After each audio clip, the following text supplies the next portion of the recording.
I am Rebecca, 29 years old, and I just returned from my honeymoon in Italy to discover that my family had sold my photography business behind my back. Standing in what used to be my studio in downtown Austin, Texas, staring at the sold sign and unfamiliar equipment, I felt the world shift beneath my feet. My phone buzzed with a text from my younger sister, Madison.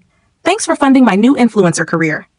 If you're following this story, please let me know where you're reading from in the comments. Hit that upvote button and follow for more updates on this unbelievable betrayal and the justice that followed. My name is Rebecca Martinez, a 29-year-old professional photographer who built her business from absolutely nothing. Growing up in a modest neighborhood in Austin, I learned early that success would require relentless effort and sacrifice. My parents, Robert and Linda Martinez, owned a small convenience store that barely kept us afloat financially. While they worked hard, they always seemed to favor my younger sister, Madison, who was born when I was 7. Madison was everything I wasn't: naturally charismatic, effortlessly popular, and blessed with the kind of social media presence that came naturally to her generation. She had over 50,000 Instagram followers by age 16, posting lifestyle content about fashion, beauty, and her aspirational daily routines. My parents saw this as a legitimate career path and constantly praised her entrepreneurial spirit while viewing my photography as a nice hobby. The favoritism was subtle but constant. When Madison wanted a new iPhone for better content creation, they bought it immediately. When I needed a professional camera for my portfolio, I was told to save my own money. When Madison's car broke down, they rushed to buy her a newer model. When my photography equipment was stolen from my car, they suggested I file an insurance claim and figure it out myself. Despite this, I maintained a close relationship with my family, always hoping they would eventually recognize my achievements with the same enthusiasm they showed for Madison's latest sponsored post. This hope, I would later realize, was dangerously naive. Madison, now 22, had never held a traditional job. Her income came from sporadic, sponsored posts, affiliate marketing, and occasional brand partnerships that rarely materialized into substantial money. When her follower count began stagnating and brand deals became scarce, she would come to our parents with financial emergencies. Rent was due, her car payment was overdue, she needed money for a content creation retreat that would boost her engagement. Our parents always came to her rescue. They paid her apartment deposit when her credit application was rejected. They covered her credit card bills when she overspent on clothing for content. They even financed her attempt to launch a subscription beauty box service, which folded after 2 months when she realized the logistics were more complicated than posting pretty pictures. Meanwhile, I worked relentlessly to establish myself as a professional photographer. Starting with a basic DSLR camera I bought used, I shot everything: high school senior portraits, family gatherings, small weddings, corporate headshots. Every dollar I earned went back into upgrading equipment, taking workshops, and building a client base.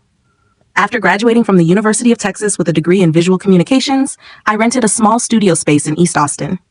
The neighborhood was transitioning from industrial to artistic, with rent just affordable enough for a starting entrepreneur. My studio was in a converted warehouse with exposed brick walls, high ceilings, and large windows that provided beautiful natural light. For 3 years, I built Martinez Photography into a thriving business specializing in wedding photography and corporate events. My work was featured in several local magazines, and I had a waiting list of clients booking 6 months in advance. The business generated enough revenue to support not only myself, but also to help my parents when their convenience store faced financial difficulties. I had lent them $15,000 over the past year to cover store renovations and inventory shortages, money they insisted they would repay once business improved. I never pressed them about repayment because they were family, and I could afford to help. This generosity would later be used against me in ways I never imagined. The studio became more than just a workplace. It was my sanctuary and the physical representation of everything I had worked to achieve. I had decorated it carefully with vintage furniture, gallery lighting, and a carefully curated collection of my best work displayed on the walls. Clients often commented on the atmosphere, saying it felt both professional and welcoming. When I announced my engagement to David Chen, a software developer I had met during a corporate photo shoot, my family's reaction was predictably mixed. They were happy about the wedding, but seemed more interested in how it would affect Madison's content opportunities than celebrating my personal milestone. "Madison could be your maid of honor and document the whole thing for her Instagram," my mother suggested during our engagement dinner. "It would be such great content for her brand." I had already asked my best friend Jennifer to be my maid of honor, but I agreed to include Madison in the wedding party, hoping it would bring us closer together. This decision would prove to be another miscalculation in trusting family loyalty over clear-eyed assessment of character. The wedding planning process revealed more about my family's priorities. They were enthusiastic about aspects that would photograph well for Madison's social media, but showed little interest in details that mattered to me personally. They pushed for a larger, more expensive venue that would provide better content opportunities, while I preferred the intimate garden ceremony David and I had envisioned. Despite these tensions, I moved forward with wedding preparations while simultaneously growing my business. I had booked several high-profile weddings for the spring and summer seasons, with contracts worth over $50,000 in total revenue. These bookings represented months of hard work, networking, and building reputation in Austin's competitive wedding photography market. 3 weeks before my wedding, Madison approached me with tears in her eyes, explaining that she had been dropped by her biggest sponsor and was facing eviction from her apartment. Her Instagram engagement had continued declining, and brands were no longer interested in partnerships with her account. "I just need a fresh start," she explained. "Maybe I could work with you for a while, learn photography, and we could do sister collaborations. It would be so unique for both our brands." I was skeptical about mixing family with business, but seeing her genuine distress, I offered to let her assist with some smaller shoots after I returned from my honeymoon. I thought working together might help her develop actual job skills while giving us opportunity to bond as sisters. "That would be amazing," she said, hugging me tightly. "You've always been so successful at everything you do. I just want to learn from you." Her praise felt genuine, and for the first time in years, I felt like we might finally have the sisterly relationship I had always wanted. This feeling of connection and hope would make the betrayal that followed even more devastating. 1 week before the wedding, I made what seemed like a reasonable decision that would have catastrophic consequences. Knowing I would be out of the country for 10 days, I asked my parents to check on the studio and collect any mail or deliveries. They had keys to the space because they sometimes helped with equipment transport for larger events. "Of course, Mija," my father assured me. "Focus on your wedding and honeymoon. We'll take care of everything here." My mother added, "Madison could even come with us and start learning about the business while you're gone. She's so excited to work with you." I signed some paperwork, giving them limited power of attorney to handle any urgent business matters that might arise during my absence. In retrospect, this was incredibly naive, but I trusted that family would act in my best interests, especially during what should have been the happiest time of my life. The wedding day itself was perfect. David and I exchanged vows in a botanical garden, surrounded by close friends and family. Madison documented everything enthusiastically, and I felt grateful that she seemed genuinely invested in making the day special. She even gave a touching maid of honor speech about how proud she was of my success and how much she looked forward to working together. Our honeymoon in Tuscany was everything we had dreamed of: vineyard tours, cooking classes, and long lazy mornings in medieval hill towns. I had deliberately left my business phone at home, wanting to be completely present for this once-in-a-lifetime experience. David and I spent 10 days exploring, eating incredible food, and planning our future together. I should have realized something was wrong when my parents' texts during the honeymoon became increasingly sparse. Initially, they sent updates about the studio. "Everything looks good here, no problems to report. Enjoy your trip." But after day 5, communication became limited to brief responses to my messages, with no volunteered information. When I tried calling Madison to share honeymoon photos and start planning our work collaboration, her responses were oddly enthusiastic but vague. "Can't wait to tell you about everything that's been happening," she texted back. "So much exciting stuff to discuss when you get home." At the time, I interpreted this as excitement about starting our business partnership. I had no idea she was referring to the business she had already stolen from me. Our flight landed at Austin Bergstrom International Airport on a Sunday evening. David had wanted to go straight home to unpack and rest, but I insisted on stopping by the studio first. Something felt wrong, though I couldn't articulate what. Maybe it was intuition, or maybe it was the subtle changes I had noticed in my family's communication patterns. When we pulled up to the studio building, the first thing I noticed was different signage. Where Martinez photography had been displayed in elegant script lettering, there was now a bright, modern sign reading, "Lux Lifestyle Studios, Content Creation and Branding." My hand shaking, I tried my key in the lock. It didn't work. The locks had been changed. Through the windows, I could see that my carefully curated vintage furniture had been replaced with sleek white and gold pieces. Ring lights and professional video equipment occupied the spaces where my photography backdrops had been stored. "What the hell is going on?" David asked, pressing his face to the window.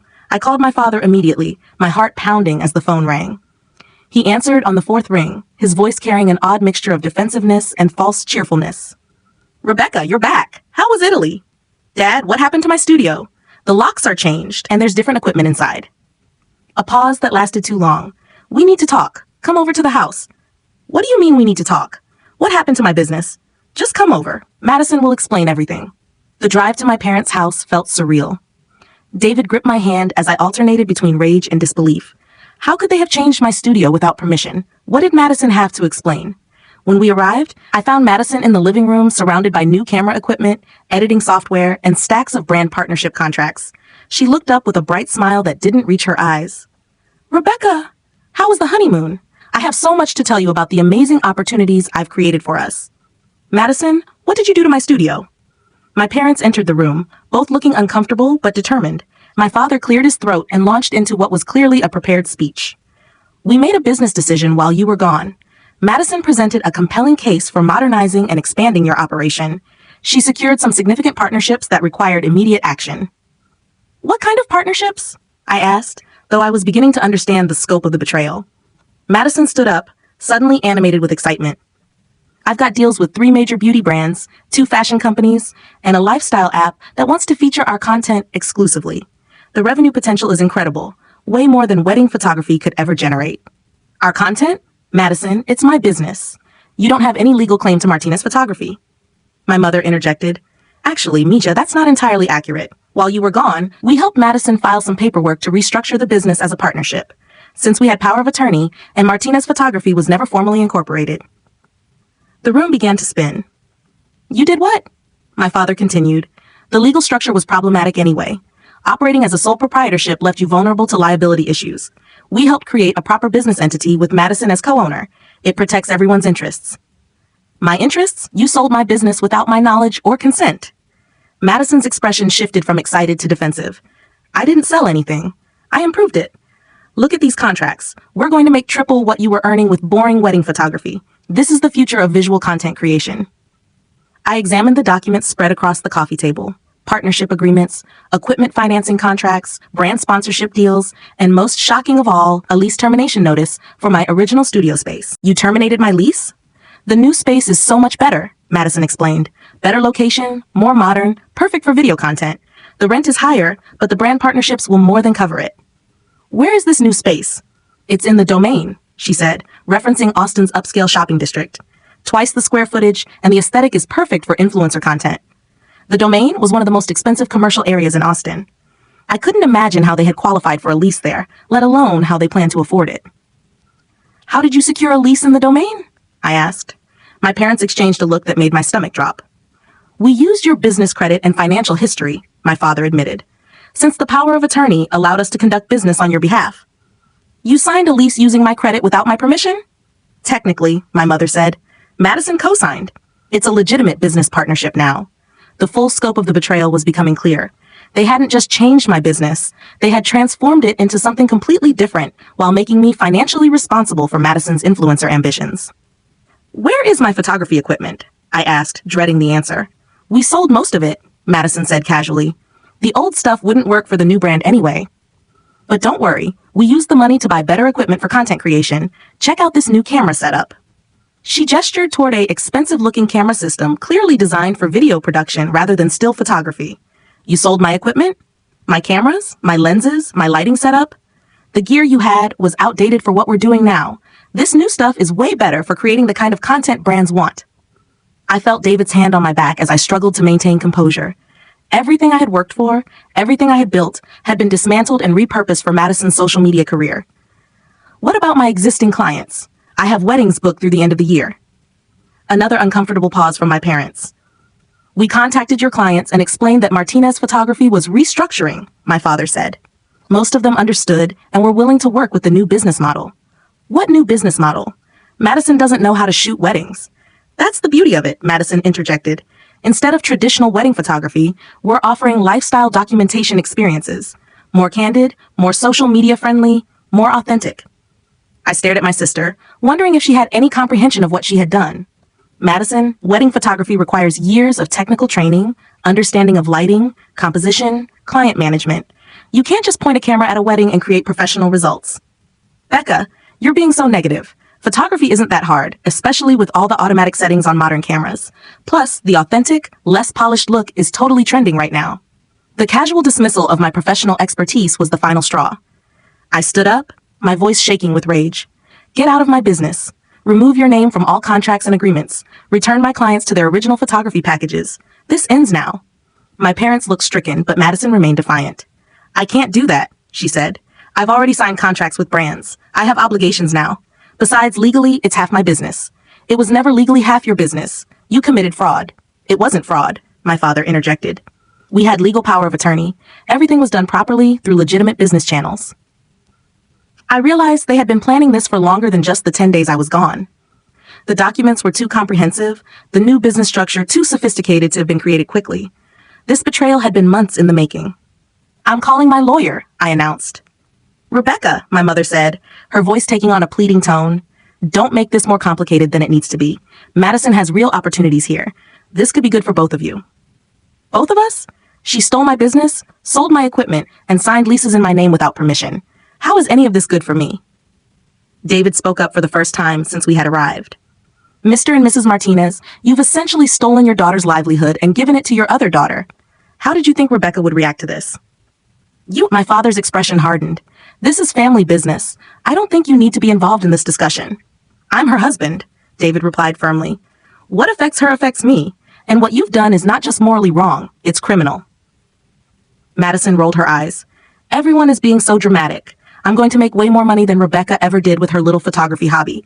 This is better for everyone. That phrase, little photography hobby, crystallized everything I needed to understand about how my family viewed my work and my worth.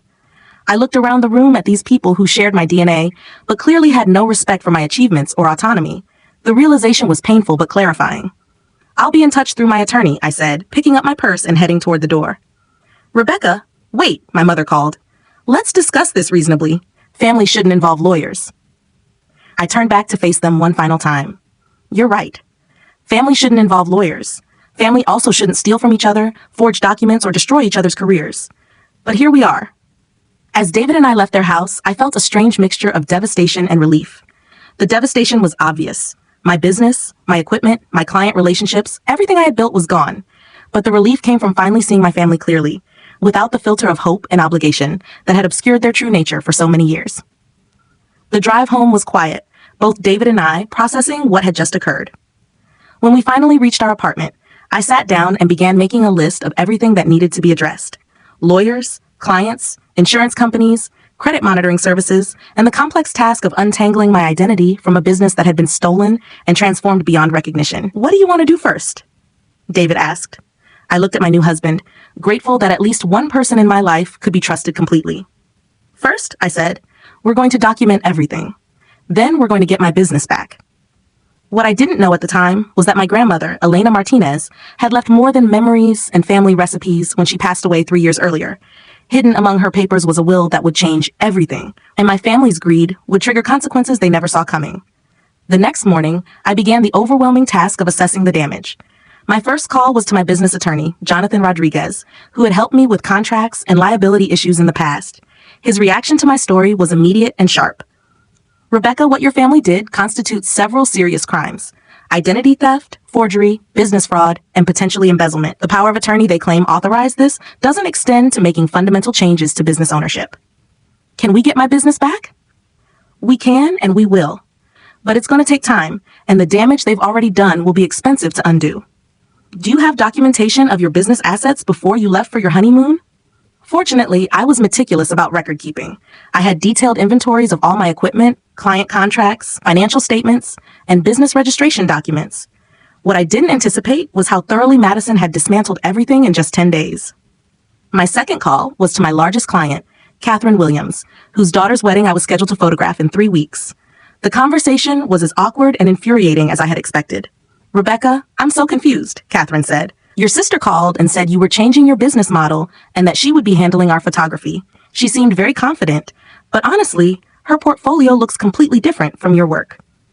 Mrs. Williams, I never authorized Madison to contact my clients or represent my business. I will personally be photographing Sarah's wedding as originally contracted. But Madison said she's your new business partner and that this lifestyle documentation approach would be more modern and authentic. She showed me some of her Instagram work, and while it's pretty, it's not what we hired you for. I spent 30 minutes reassuring Catherine that I would honor our original contract and deliver the professional wedding photography she had paid for. She was relieved but concerned about the confusion Madison had created. This conversation was repeated with every client on my books. Madison had contacted all of them, explaining that Martinez Photography was evolving into a lifestyle brand and that she would be their new photographer. Some clients had already requested refunds. Others were confused but willing to wait for clarification. A few had decided to hire different photographers entirely, not wanting to risk their important events on an unknown quantity. The financial impact was immediate and severe. I faced potential lawsuit if I couldn't deliver services as contracted, while simultaneously being responsible for lease and equipment payments Madison had signed in my name. My third call was to Elena's attorney, Harold Vasquez, who had handled my grandmother's estate. I hadn't spoken with him since shortly after her funeral, but something told me I should inform him about the family situation. "Rebecca, I'm glad you called," Mr. Vasquez said. "There's something about your grandmother's will that I've been meaning to discuss with you. Can you come to my office today?" His tone suggested there was more to Elena's estate than I had been told. Growing up, my grandmother had always been secretive about her finances, living modestly despite owning several rental properties in East Austin that had appreciated significantly over the years. That afternoon, David and I sat in Mr. Vasquez's office as he pulled out a thick folder marked with my grandmother's name. "Your grandmother left specific instructions about the timing of this disclosure," he began. "She wanted me to wait until you either turned 30 or encountered significant family conflict related to your business. Given what you've described, we've reached that point." He handed me a document that made my breath catch. Elena Martinez had established a trust with me as the primary beneficiary, containing assets worth over $400,000. The trust included her rental properties, investment accounts, and most importantly, detailed provisions about family member who might attempt to interfere with my financial independence. "She saw the favoritism your parents showed Madison," Mr. Vasquez explained. "Elena was concerned that if anything happened to you or your business, your family might try to claim they deserved financial support as compensation for their emotional distress." I stared at the trust document, hardly believing what I was reading. Your grandmother was very specific about the conditions. If any family member attempted to misappropriate your business assets, forge your signature, or fraudulently use your credit, they would be immediately cut off from any inheritance rights they might have had. Did my parents know about this trust? They knew Elena had assets, but they didn't know the full extent or the specific conditions. She was very careful to keep the details private. David leaned forward. "What does this mean for Rebecca's current situation?" Mr. Vasquez smiled grimly. "It means your family has triggered the exact scenario Elena prepared for. Not only will Rebecca inherit the full trust assets immediately instead of waiting until 30, but your parents and Madison have forfeited any claim to Elena's estate." I felt a rush of emotions: gratitude for my grandmother's foresight, sadness that she had felt the need to plan for this betrayal, and a growing sense of empowerment as I realized I wasn't as vulnerable as my family believed. "There's more," Mr. Vasquez continued. "Elena included provisions for legal fees if you needed to fight family members who violated your business interests. The trust will pay all attorney costs to recover your business and pursue criminal charges if you choose to do so." Over the next 2 weeks, working with Jonathan Rodriguez and funded by Elena's trust, I systematically dismantled Madison's hostile takeover of my business. The partnership documents she had filed were legally void because they were created without my knowledge or authentic consent. The power of attorney my parents had used was limited in scope and didn't authorize fundamental changes to business ownership or structure. More damaging for Madison was the discovery that she had been falsifying brand partnership agreements. The lucrative contracts she had shown my parents were largely fictional, mock-ups she had created to make her business proposal seem more attractive. Only one of her claimed sponsorships was real, and it was worth less than $2,000. The lease she had signed in the domain was the most problematic aspect of her scheme. She had committed to $8,000 per month rent for a space far beyond her actual needs or financial capabilities. When the landlord learned about the fraudulent application, they immediately began eviction proceedings. Jonathan worked with law enforcement to build a criminal case. The evidence was overwhelming: forged signatures, fraudulent business filings, identity theft, and destruction of business property. Madison faced multiple felony charges that could result in significant prison time. My parents' involvement made their situation even worse. They had actively participated in the planning and execution of the fraud, making them co-conspirators rather than simply negligent family members.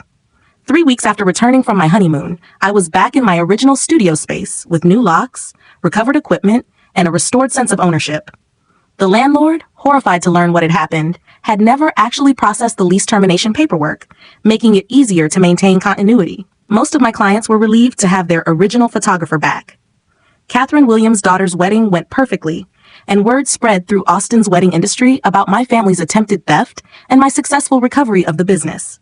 Madison's social media presence, which had been the foundation of her identity, collapsed entirely. The stress of criminal charges and financial ruin caused her to stop posting content. Without fresh material, her followers began unfollowing, and the few legitimate brand partnerships she had maintained were terminated when companies learned about the legal situation. The court proceedings were swift and decisive. Faced with overwhelming evidence and the prospect of lengthy prison sentences, my parents and Madison accepted plea agreements. Madison pleaded guilty to business fraud, identity theft, and forgery. She was sentenced to 2 years of supervised probation, ordered to pay $35,000 in restitution for damages to my business, and required to perform 400 hours of community service. My parents received similar sentences with additional financial penalties for their role in planning and executing the fraud. They were also ordered to pay the legal costs associated with unwinding Madison's fraudulent business arrangements. The financial consequences extended beyond court-ordered restitution. My parents were forced to sell their convenience store to pay legal fees and penalties. Madison, who had never developed real job skills, struggled to find employment with her criminal record and collapsed social media career. Meanwhile, Elena's trust provided me with both financial security and the means to expand my business legitimately. I purchased additional professional equipment, hired 2 assistant photographers, and moved to a larger studio space that I could actually afford. 6 months after the confrontation, I received a series of messages from Madison.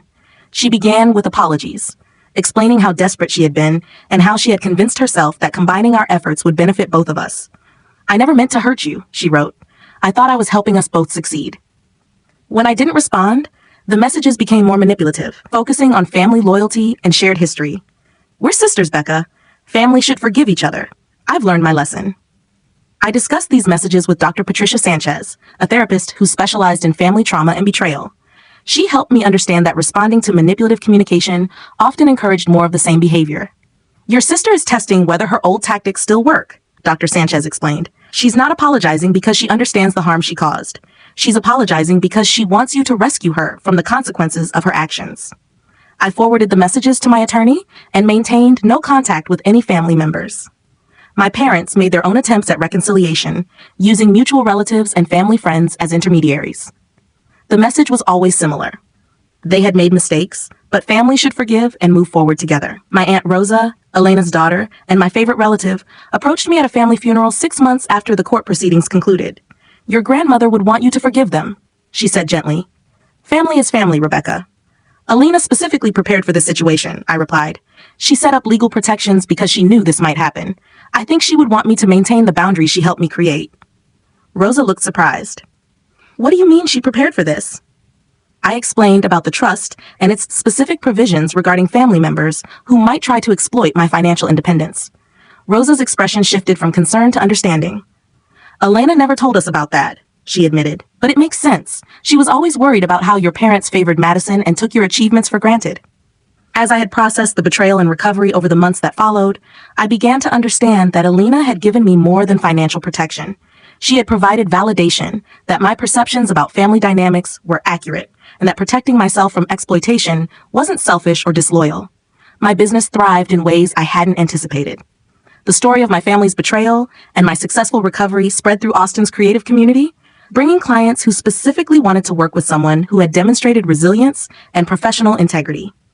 David and I used funds from Elena's trust as a down payment on a house in South Austin, creating a home that was truly ours without any family involvement or potential interference.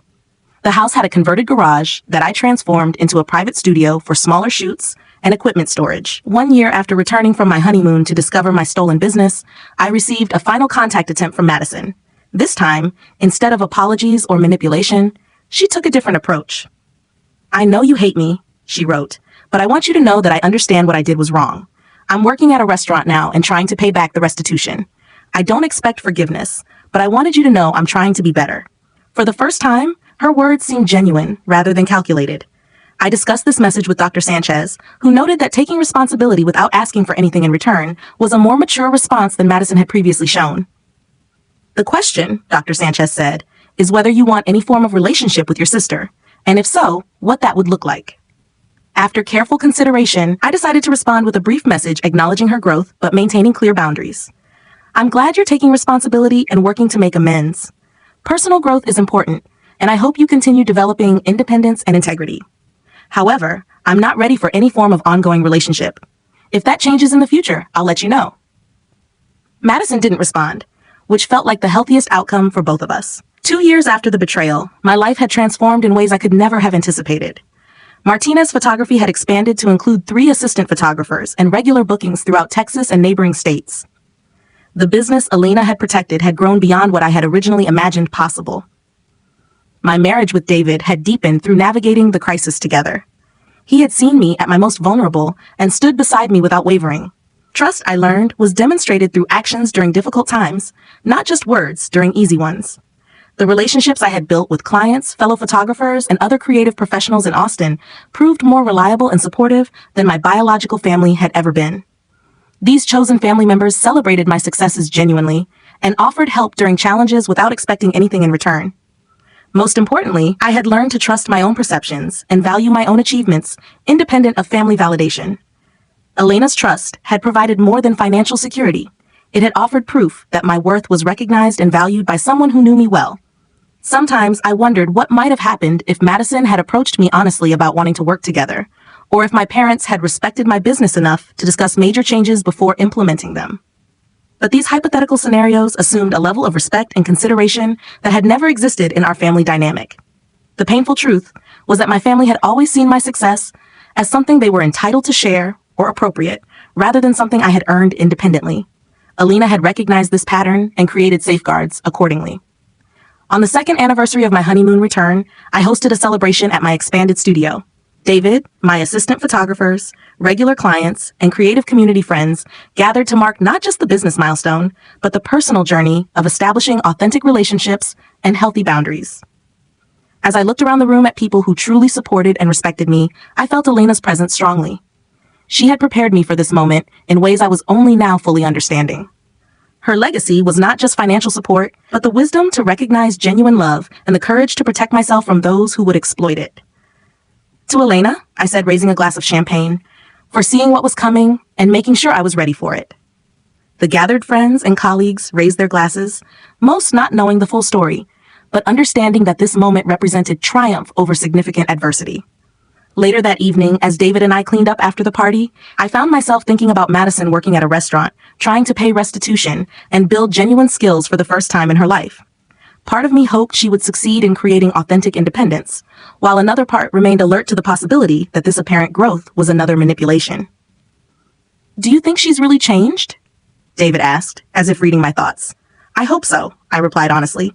"But whether she has or hasn't, it doesn't change what I need to do to protect myself and our future." Elena's trust continued generating income through the rental properties and investments, providing financial security that allowed me to take creative risks with my business and support causes I cared about. I had started a small scholarship fund for young entrepreneurs from families who didn't support their ambitions, understanding from personal experience how important it was to have backing when family was unwilling to provide it. The photography business that my family had tried to steal and transform into something completely different had evolved into something better than I had originally planned. The attempted theft had forced me to examine every aspect of my work and relationships, ultimately strengthening both. Sometimes the most profound gift betrayal offers is clarity about who can be trusted and who cannot. Alina had understood this truth and prepared me to act on it when the time came. As I locked up the studio that night, I reflected on the journey from devastation to triumph. The house my family had tried to steal had become a business that supported multiple people and served hundreds of clients annually. The trust they had attempted to violate had become the foundation for financial independence and creative freedom. Their betrayal had been meant to diminish me, to reduce me from an independent business owner to someone dependent on their generosity and Madison's supposed expertise. Instead, it had revealed the strength Alina knew I possessed and catalyzed growth I might never have achieved otherwise. The most unexpected outcome was how the experience had attracted clients who specifically valued integrity and resilience. Business owners, entrepreneurs, and creative professionals sought out Martinez Photography not just for technical skill, but because they respected someone who had fought for their vision and won. "Your story gives me hope," one client told me during a corporate headshot session. "If you could rebuild after what your family did, maybe I can survive my business partner trying to push me out." These conversations reminded me that betrayal, while painful, often revealed truths that needed to be acknowledged. Elena had known that my parents' favoritism and Madison's entitlement would eventually threaten my independence. By preparing for that inevitability, she had transformed a potential catastrophe into an opportunity for authentic growth. 3 years after the honeymoon that changed everything, Madison made one final attempt at contact. This message was different from all previous communication, longer, more detailed, and focused on accountability rather than reconciliation. "Rebecca," she wrote, "I've been in therapy for 8 months now, working specifically on understanding why I felt entitled to take what you built. My therapist helped me see that I never developed real skills or independence because our parents always rescued me from consequences. When my influencer career started failing, I panicked and convinced myself that taking your business was somehow fair because you were luckier than me. I understand now that what I called luck was actually years of hard work that I never respected or tried to understand. I destroyed something beautiful that you created, and I caused you trauma that probably still affects you. I'm not asking for forgiveness or relationship. I just wanted you to know that I finally see what I did clearly, and I'm working every day to become someone who would never do something like that again. I've been promoted to assistant manager at the restaurant where I work, and I'm taking business classes at ACC to learn actual skills. I still have $18,000 left on the restitution, but I'm making regular payments. I hope you're doing well and that your business is thriving. You deserve every success you achieve." I showed this message to Dr. Sanchez, who noted several significant differences from Madison's previous communication attempts. "She's not asking for anything," the therapist observed. "She's taking full responsibility without minimizing or justifying her actions. She's also demonstrating change through concrete actions rather than just promises. This suggests genuine growth rather than manipulation." For the first time since the betrayal, I felt something other than anger or wariness toward Madison. Not forgiveness exactly, but a recognition that people could genuinely change if they were willing to do the difficult work of examining their behavior and its impact on others. I decided to respond, but briefly and with maintained boundaries. "Madison, thank you for taking responsibility and working to make amends through actions rather than just words. I can see you're developing the independence and integrity that were missing before. I'm not ready for ongoing communication, but I respect the growth you're demonstrating. I hope you continue building a life you can be genuinely proud of." This exchange felt like closure in a way that anger and silence never could. Madison was becoming someone different from the entitled young woman who had stolen my business, and I was now secure enough to acknowledge that growth without compromising my own boundaries. My parents made no similar attempts at genuine accountability. Through family members, I heard that they had moved to a smaller apartment and were working at jobs they considered beneath their previous status. They blamed me for their reduced circumstances, apparently unable to accept that their own actions had created the consequences they were experiencing. This difference in response confirmed what I had always suspected. Madison's behavior had been influenced by immaturity and poor examples, but my parents' actions reflected deeper character flaws that were unlikely to change. David and I began discussing starting a family, feeling confident that we could protect our children from the kind of conditional love and favoritism that had damaged my relationship with my parents. Elena's trust would provide financial security for future generations, and more importantly, we had learned to recognize healthy relationship patterns. "Our kids will know they're valued for who they are, not what they can provide to others," David said during one of these conversations. "And if anyone tries to take advantage of them, we'll be ready." On the 4th anniversary of the betrayal, I realized I rarely thought about it anymore unless something specifically triggered the memory.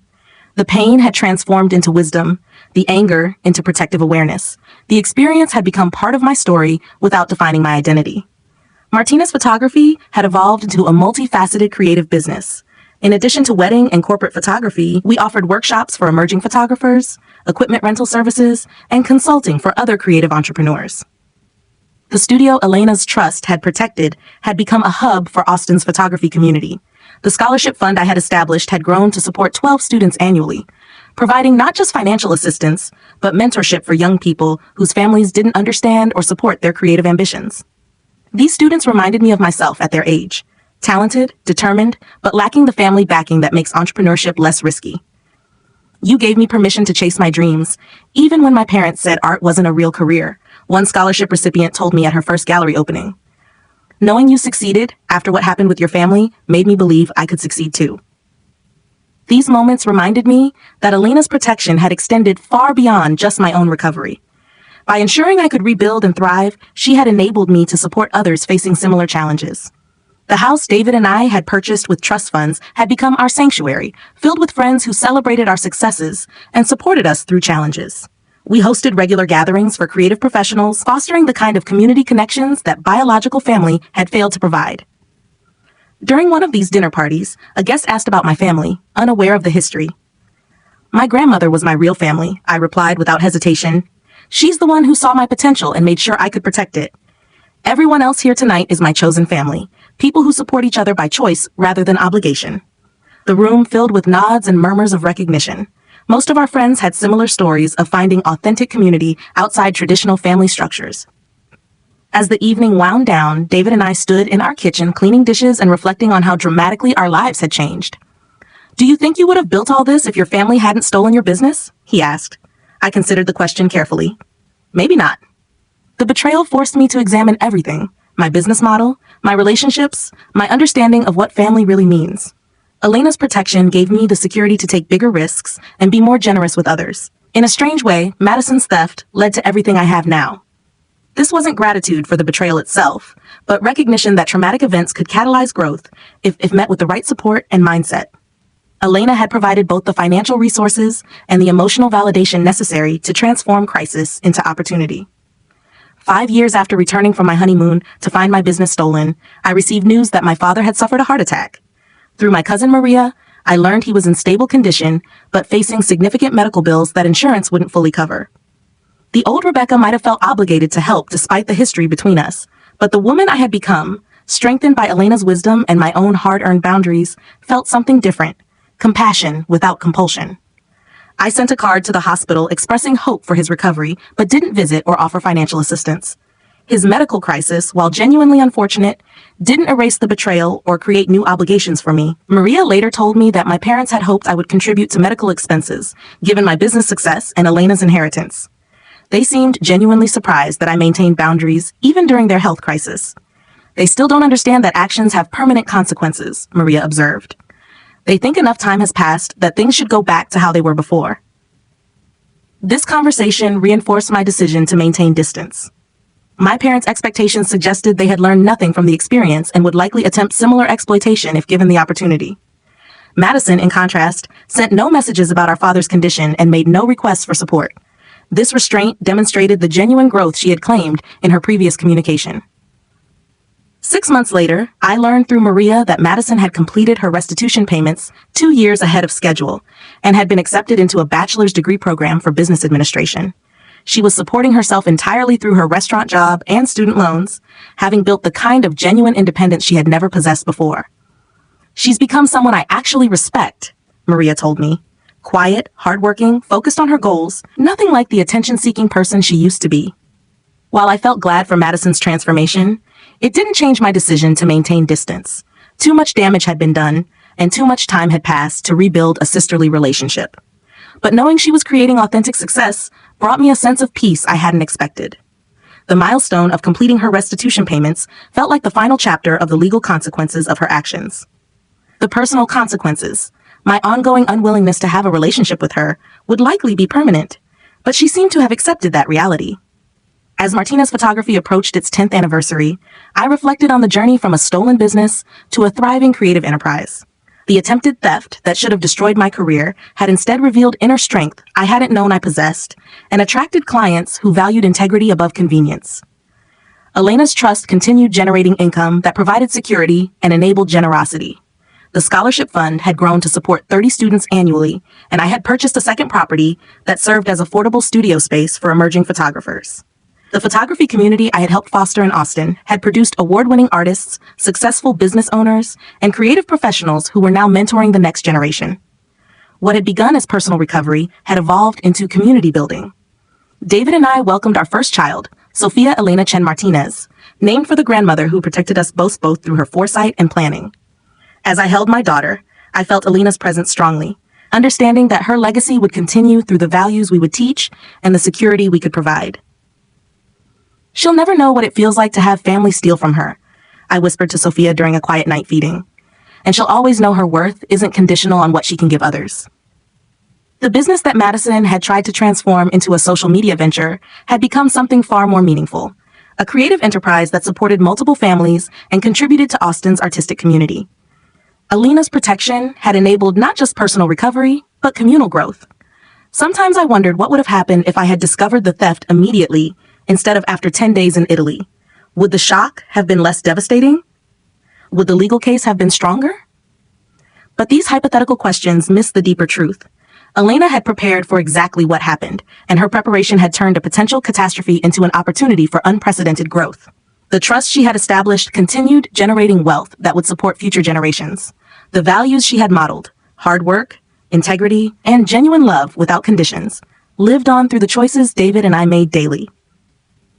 10 years after the betrayal that should have destroyed my career, Martinez Photography employed 8 people full-time and provided services throughout Texas and beyond. The studio Alina had protected had become a cornerstone of Austin's creative community. Madison continued building her independent life in Dallas, where she had relocated after completing her degree. Through Maria, I learned she had started her own small business, a meal preparation service for busy professionals. It was modest, honest work that served real needs rather than seeking attention or exploiting others. We had both built new lives from the ruins of our family relationships, but in very different ways. Mine had been supported by Alina's planning and resources, while hers had been earned through accepting consequences and developing genuine skills. Neither path was easy, but both had led to authentic independence and self-respect. As Sophia grew from infant to toddler, I watched her natural curiosity and creativity with wonder. She would inherit financial security, family support, and most importantly, the knowledge that her worth was inherent rather than conditional. Alina's protection extended to grandchildren she would never meet, ensuring that the cycle of favoritism and conditional love ended with my generation. The final lesson of the betrayal was perhaps the most important. Authentic family was created through consistent loving actions, not biological connections or legal obligations. Alina had been my real family. David was my real family. Sophia was my real family. The friends and colleagues who celebrated successes and supported challenges were my real family. The people who shared my DNA but had stolen my business, destroyed my trust, and shown no genuine remorse had been family in name only. This distinction had taken years to fully understand and accept, but once integrated, it provided unshakable foundation for building a life of integrity and authentic connection. Standing in my studio, 10 years after the theft, surrounded by the thriving business and community Alina had helped me protect and grow, I felt her approval like warm sunlight. "Thank you," I whispered to her memory, "for seeing what was coming and making sure I was ready for it. Thank you for showing me what real family looks like." The business they had tried to steal had become more successful than I had ever imagined possible. The trust they had violated had generated security that would last for generations. The family bonds they had shattered had been replaced with chosen relationships based on mutual respect and genuine care. Alina had given me more than financial protection.